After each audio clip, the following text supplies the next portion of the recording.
แต่ว่าบางอีกเนาะแล้วนี่กับป๊อปปี้นะคะแต่ที่ที่การงานนี้เราเดี๋ยวพี่น้อยจะเริ่มกันแล้วเดี๋ยวเราจะมาเบิกว่าการเต้นเมื่อกี้คือการเต้นของน้องจะถึงไหนและใครที่จะได้เข้ารอบทีมที่ว่าหาทีน่าจะประมาณ5 ทีมเดี๋ยวจะมาหาตัวตัวเซ็ตตัวมือแน่แล้วก็มี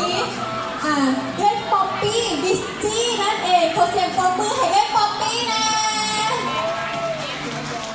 และผู้สุดท้ายเนาะเล่นกลุ่มเดอะว้าวนางแบบและนักแสดง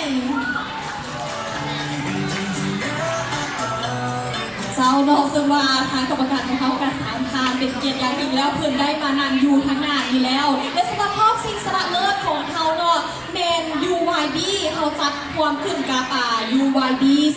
2019จีเดินจอดรถของวัฒนธรรมในวันที่28 หา 29 กันยา 2019 นี้สำหรับรายละเอียดเพิ่มเติมเนาะสามารถเข้าไปสอบถามหรือว่าติดตามที่เพจของแข่งขันเนาะเดี๋ยวเมย์จะขอประกาศรายชื่อทีมทั้งหมดเขามีอยู่มาสเตอร์มาย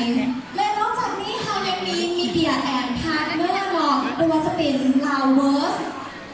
เวียนเทียนเซ็นเตอร์ดีวิชั่นมหาสนแมกกาซีนแท้